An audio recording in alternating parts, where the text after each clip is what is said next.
आज हम इतने दिनों बाद आए हैं क्योंकि काफ़ी ज़रूरी बात करने हम आ गए हैं आज। और सबसे पहला सवाल जो हम सभी के मन में कहीं ना कहीं होगा, और वो यही है कि क्या जो हमारा पेपर है सीजीएल का या सीएचएसएल का है, कई लोगों का जितने भी पेपर हैं फिलहाल, क्या वो पोस्टपोन होने वाले? क्योंकि ऐसा क्यों बोला जा रहा है, उसके पीछे जो वजह है वो एक सीधी सीधी वजह है कि हम सबको पता था कि 22 अप्रैल 2025 को नोटिफिकेशन आ जाना चाहिए। लेकिन आज जो डेट है, जिस दिन ये वीडियो रिकॉर्ड हो रहा है, वो डेट है 23 अप्रैल। मैं पूरा एक दिन रुक गया। और जब ये वीडियो आप देख रहे हैं भाई, तो वो डेट है 24 अप्रैल। तो अभी नहीं पता हमें कि 24 अप्रैल को नोटिफिकेशन आएगा या नहीं आएगा, लेकिन फिलहाल 9:11 हो रहे हैं, 23 अप्रैल 2025 आज का दिन है, तो अभी तक कोई नोटिफिकेशन आया नहीं। ठीक है। ऐसा मैं क्यों बोल रहा हूँ, क्योंकि एक जो हमारे पास, मैं कहूँगा, नोटिफिकेशन आया भी था कुछ दिन पहले। उस नोटिफिकेशन में हमें बस इतना इन्फॉर्मेशन दी गई थी कि जो कैलेंडर था 2025-26 का, जो एग्जामिनेशन कैलेंडर था, जिसमें हमें सब कुछ बताया जाता कि कौन से एग्ज़ाम की डेट कब होगी, कब एडमिट कार्ड आएगा, कब नोटिफिकेशन आएगा, वगैरह वगैरह। वो जो है वो रिव्यू कर रहे हैं अभी एसएससी वाले हमारे। और जो रिवाइज्ड कैलेंडर होगा, यानी कि कैलेंडर को वापस से रिव्यू करने के बाद जो फाइनल उनका कैलेंडर बनेगा, वो जल्द से जल्द वो कमीशन की वेबसाइट पे अपलोड कर दें। ठीक है। ये वाला जो हमारा नोटिस है, ये 16 अप्रैल का नोटिस है मेरे भाई। और आज 23 अप्रैल है, अभी तक कोई नोटिस नया आया नहीं है एग्ज़ाम से रिलेटेड, कि एग्ज़ाम की डेट कब है। ऐसा कोई नोटिस अभी तक आया नहीं है। ठीक है। अब इसके पीछे की वजह क्या हो सकती है, अगर ये बात हम एक बार देख लें कि क्या पॉसिबिलिटीज़ हो सकते हैं, क्या रीज़न्स हो सकते हैं कि ऐसा हुआ है यार। तो मेजरली देखो, अगर हम बात करें, तो जो पहला रीज़न लग रहा है मुझे, वो यही है कि अपना जो 2024 का था, 2024 में जो हमने एग्ज़ाम देखे, उस एग्ज़ाम में कई सारे इश्यूज़ थे, कई सारी समस्याएँ थी, कई सारी प्रॉब्लम्स। तो कहीं न कहीं एसएससी चाहता होगा कि 2025 में जब वो एग्ज़ाम कंडक्ट करवाए, तो 2024 जैसी प्रॉब्लम्स ना आए। कब ना आए? 2025 में। ये एक पहली वजह हो सकती है। और दूसरी वजह ये भी है कि हम जानते हैं कि जो टीसीएस था मेरे भाई, टीसीएस, तो वो क्या करता था, वो वेंडर था, वो ऑफिशियल वेंडर था। क्वेश्चन बैंक मेरे भाई टीसीएस बनाते था। क्वेश्चन बैंक कौन बनाता था? टीसीएस बनाता था। ठीक है। लैब्स प्रोवाइड करता था, लैब प्रोवाइड करता था टीसीएस, जहाँ पे हमारा एग्जाम होता था। लेकिन अब जो है टीसीएस अपना वेंडर नहीं होगा। तो एसएससी को कोई तो चाहिए क्वेश्चन बैंक बनाने वाला, एसएससी को कोई तो चाहिए जो अपने लैब्स प्रोवाइड करवाए। तो एक ये भी समस्या एसएससी के सामने आ रही थी। और जब तक इन दोनों समस्याओं का हल नहीं मिल जाता, तब तक सिंपल सी बात है, कुछ भी क्लियर नहीं हो पाएगा, है ना। अगर यार हमारे पास कोई क्वेश्चन बनाने वाला नहीं है, लैब्स प्रोवाइड करवाने वाला नहीं है, तो हम पहले से पहले एग्जाम की डेट नहीं बता पाएंगे। ये सिंपल सी बात है। तो इस वजह से, क्योंकि अभी इस समस्या का हल नहीं मिल रहा होगा एसएससी को, यही एक वजह है कि हमारे पास कोई भी नोटिस नहीं आ रहा है। Notice regarding date of examination, इस सब के बारे में कोई भी नोटिस अभी हमारे पास नहीं आ रहा। ठीक है। एक बार वेबसाइट में हम चले भी जाते हैं, देखो ये एसएससी की वेबसाइट है, रिफ्रेश मार लेते हैं इस वेबसाइट को, और कुछ नहीं आया है हमारा। ठीक है। हमारा जो है एग्ज़ाम कब होगा, एग्जामिनेशन कैलेंडर से ऐसा कोई नोटिफिकेशन नहीं आया है, अभी तक नहीं आया है। और अभी 9:14 हो रहे हैं, दिन है 23 अप्रैल 2025 का। ठीक है। तो अब जो एक बात है मेरे भाई, वो ये है कि हमें क्या करना चाहिए। हमें क्या करना चाहिए? तो तीन तरह के बच्चे होंगे यार। पहले, जिनकी प्रिपरेशन बहुत बढ़िया चल रही है। पहले बच्चे ऐसे होंगे जिनकी प्रिपरेशन मैं बोलूँ तो वो ऑलमोस्ट ऑलमोस्ट 100% होगी। ठीक है, 100% हो गई होगी। ऑलमोस्ट। ऑलमोस्ट क्यों बोल रहा हूँ, क्योंकि आप कभी भी किसी भी एग्जाम के लिए पूरा तैयार नहीं हो सकते। 99% तैयार हो जाएंगे, पूरा तैयार नहीं हो सकते। ठीक है। तो ये तो भाई पहले टाइप के बच्चे हो गए, स्टूडेंट वन। स्टूडेंट टू कौन होगा यार? स्टूडेंट टू मेरा भाई वो होगा जिसकी जो प्रिपरेशन है वो, मैं कहूँगा कहीं ना कहीं 50% से लेके 100% तो नहीं, इसको और अच्छा बना देते हैं, कहीं ना कहीं एवरेज, लगभग लगभग लेस देन या equal to 75%। Less than equal to 75%। एक ये भी होगा। लेकिन इससे पहले एक और कैटेगरी बना देते हैं। एक तो वही हो गया ना जिनका 100% का था, जो इस समय सिर्फ रिवाइज कर रहे हो। एक बच्चे ऐसे होंगे यार, एक कैटेगरी बच्चों की ऐसी हो जिनकी जो प्रिपरेशन है वो मेरे भाई 75% से तो ज़्यादा होगी, लेकिन 100% से कम होगी कहीं ना कहीं। एक कैटेगरी ये होगी। तीसरी कैटेगरी आएगी। कैटेगरी देखो बहुत बन सकती है, मैं चार ही कैटेगरी बना। तीसरी कैटेगरी हो गई वो जिनकी भाई 75% से कम है प्रिपरेशन, जिनकी 75% से कम। और एक कैटेगरी आ गई भाई जो कह रहे हैं कि भाई हमारी प्रिपरेशन को जीरो मान लो, क्योंकि हमने पढ़ा, हमने नोट्स बनाए हैं, लेकिन हमने रिवाइज नहीं करा है, हमने क्वेश्चंस नहीं लगाए हैं, तो इनकी 0% ऑलमोस्ट मान लेते हैं। अभी चार कैटेगरी के बच्चे हैं और इनको क्या करना चाहिए, सबसे बड़ा सवाल वही है। ठीक है। देखो एक बात जो क्लियर थी पहले, वो ये थी कि 22 अप्रैल को नोटिफिकेशन आने वाला था और जून जुलाई में हमारा पेपर। कब होता है? जून जुलाई में, है ना। प्री का पेपर जून जुलाई में होता है, फिर उसके बाद हमारा मेन का पेपर हो जाता। कोई दिक्कत नहीं है। लेकिन अब जितनी दिन नोटिफिकेशन डिले होगा उतने ही दिन से पेपर भी डिले होगा। ये बात समझ लो। जितनी देरी नोटिफिकेशन आने में लगेगी उतनी देरी पेपर कंडक्ट कराने में भी लगेगी। तो कहीं ना कहीं हमारे पास तैयारी करने के लिए समय बढ़ता जा रहा है।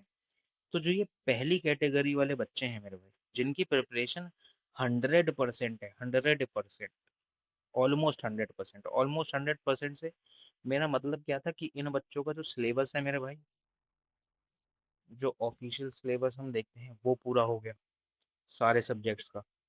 ये जो है रेगुलर प्रैक्टिस भी कर रहे हैं। मैथ्स हो गई, रीजनिंग हो गई, इंग्लिश हो गई, जीएस हो गई, सबकी रेगुलर प्रैक्टिस भी कर रहे हैं, क्वेश्चंस लगा रहे हैं। ठीक है। तो ये मेरा मतलब था प्रिपरेशन जिनकी 100% है, लगभग लगभग ये वो बच्चे हैं जिनका सिलेबस भी पूरा हो गया और जो रेगुलरली प्रैक्टिस भी कर रहे हैं। दूसरी कैटेगरी में वो बच्चे आ जाते हैं जिनकी प्रिपरेशन लगभग लगभग 75% से ऊपर है, लेकिन 100% से कम। यानी कि कुछ ना कुछ इनका जो सिलेबस है वो अभी बच रहा है, सिलेबस पूरा नहीं हुआ है। सिलेबस मैं कह देता हूँ 75% से ज़्यादा हो गया इनका, ऐसा मान लेते हैं। इनका जो सिलेबस है वो 75% से ज़्यादा हो गया है। ठीक है। प्रैक्टिस भी कर रहे हैं, प्रैक्टिस रेगुलरली कर रहे हैं, क्योंकि प्रैक्टिस तो करनी पड़ेगी यार। प्रैक्टिस करनी पड़ेगी, स्पीड का मामला होता है यार। एक सवाल, दो तरीके के लोग होते हैं, उनके सामने सेम सवाल रख दो, हो सकता है दोनों सॉल्व कर दें, और लेकिन उनमें से एक ऐसा होगा जो काफ़ी कम समय लेगा और एक होगा जो एडिकेट अमाउंट ऑफ टाइम ले लेगा। ठीक है। तो पहली बात कर लेते हैं स्टूडेंट वन और स्टूडेंट टू की। भाई जिसकी प्रिपरेशन ऑलमोस्ट 100% हो गई है, सिलेबस पूरा हो गया, रेगुलर प्रैक्टिस करता जा रहा है, बस भाई प्रैक्टिस करते जाओ, प्रैक्टिस करते जाओ।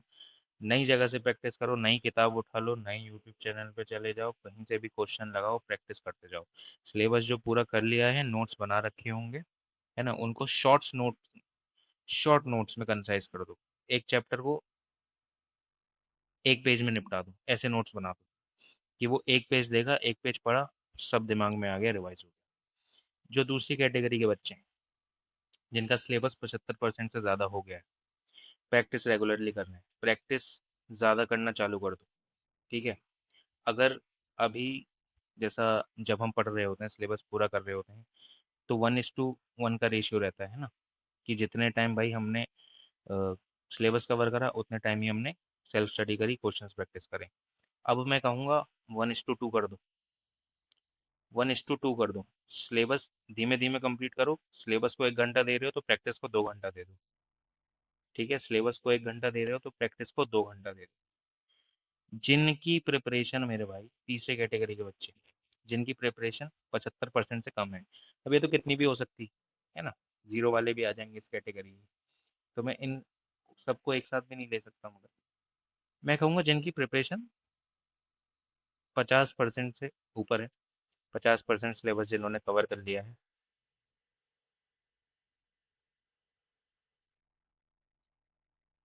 और आई होप प्रैक्टिस रेगुलरली कर रहे हैं। अगर सिलेबस इतना कम कवर किया है और काफ़ी टाइम पहले स्टार्ट कर दिया था, तो प्रैक्टिस रेगुलरली कर नहीं रहे होंगे, लेकिन अज्यूम कर लेते हैं कि प्रैक्टिस रेगुलरली कर रहे हैं। तो भाई इनको मैं जो सलाह दूंगा वो ये दूंगा कि अभी के लिए आप 2:1 का टाइम फॉलो करो। सिलेबस कंप्लीट करना ज़रूरी है। सिलेबस कंप्लीट पूरा नहीं भी होता है तो एटलीस्ट हम 80 to 90% सिलेबस तो कंप्लीट कर लें।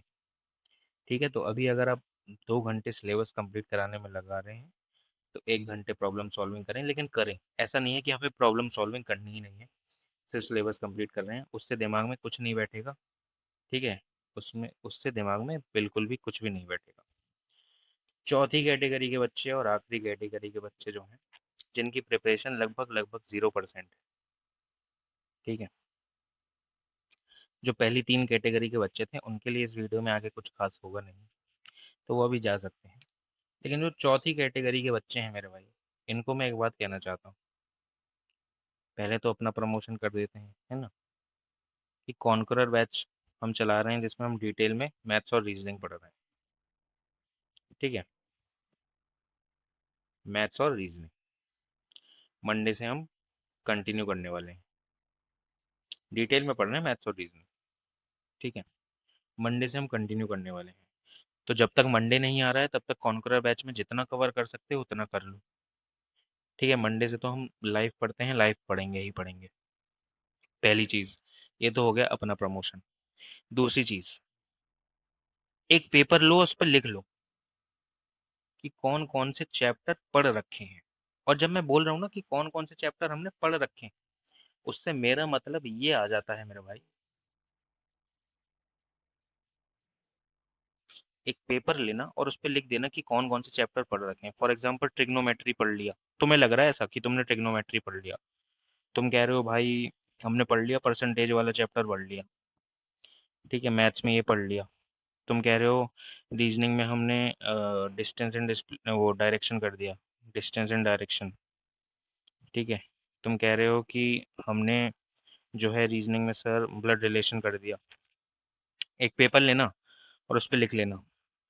ठीक है, जो चैप्टर्स तुम्हें लगते हैं तुमने पढ़ लिए हैं, तुम्हें आते हैं ठीक ठीक तरीके से, बहुत अच्छे तरीके से आते हैं ऐसा मैं नहीं कह रहा हूँ, ठीक ठीक तरीके से, कि तुम्हें थ्योरी की पूरी नॉलेज है। अब इनके नोट्स ढूंढना, क्या तुमने अच्छे से इनके नोट्स बना रखे हैं, अच्छे से प्रॉपर नोट्स बना रखे हैं? अगर नहीं बना रखे हैं तो तुमने ये ढंग से करे ही नहीं।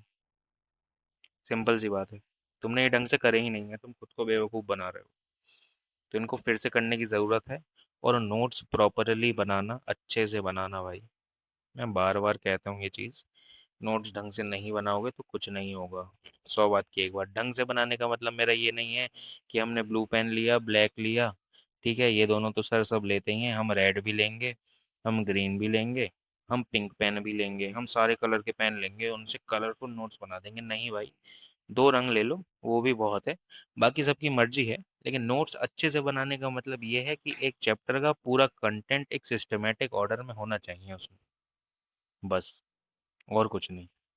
ठीक है, तो सबसे पहले हमें एक पेपर पे लिख लेना है हमने कौन कौन से चैप्टर पढ़ रखे हैं या नहीं पढ़े हैं, नोट्स हमने उनके अच्छे से बनाए हैं या नहीं बनाए हैं। जिन चैप्टर के हमने नोट्स अच्छे से बना लिए हैं, उनके शॉर्ट नोट्स बनाओ। शॉर्ट नोट्स कैसे बनाएंगे? एक पेज लो, एक पेज में जितने फॉर्मूले हैं, जितने इंपॉर्टेंट पॉइंट्स हैं, उनको लिख दो कैसे ना कैसे। बस ज़्यादा से ज़्यादा एक पेज नहीं तो 2 पेज, उससे ज़्यादा नहीं, उससे ज़्यादा नहीं। फिर वो शॉर्ट नोट्स कैसे रहे, ताकि अब जब भी उस चैप्टर को रिवाइज करना हो तो वो शॉर्ट नोट्स खोलने पड़े तुम्हें, और उन शॉर्ट नोट्स को देखो, पढ़ो, तो पूरा चैप्टर रिवाइज हो जाए। ठीक है, बाकी हमें क्या करना है, बाकी यार हमें इस वक्त सिलेबस पूरा करना होगा, क्योंकि अगर जून 1 को पेपर हो रहा होता, जो हम शुरू में अज्यूम करके चल रहे थे, तो 22 अप्रैल को नोटिस आ गया होगा। लेकिन नोटिस जितना लेट होगा, पेपर उतना लेट होगा।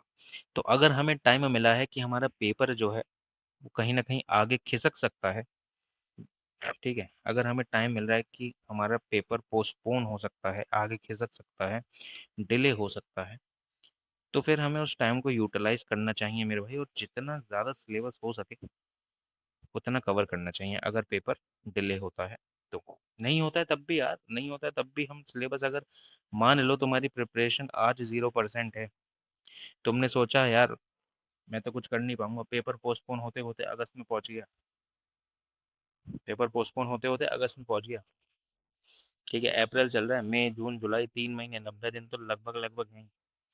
अप्रैल के दिन इग्नोर मार दिए, अगस्त में भी ऐसा नहीं है कि 1 अगस्त को ही पेपर हो जाएगा। चलो 1 अगस्त को हो रहा है मान लो, तब भी 90 दिन है यार। 0% से सिलेबस 70% तो कवर कर ही लोगे, मजाक से हटके। 70% तो आराम से कवर कर लोगे, आराम से, 1 अगस्त तक, और क्वेश्चंस भी कर लोगे। और मान लो पेपर थोड़ा और बाद में हो गया तो तुम 80% सिलेबस कर लोगे। और अगर 80% सिलेबस अच्छे से हमें आता है तो हम पेपर में बहुत कुछ कर सकते हैं।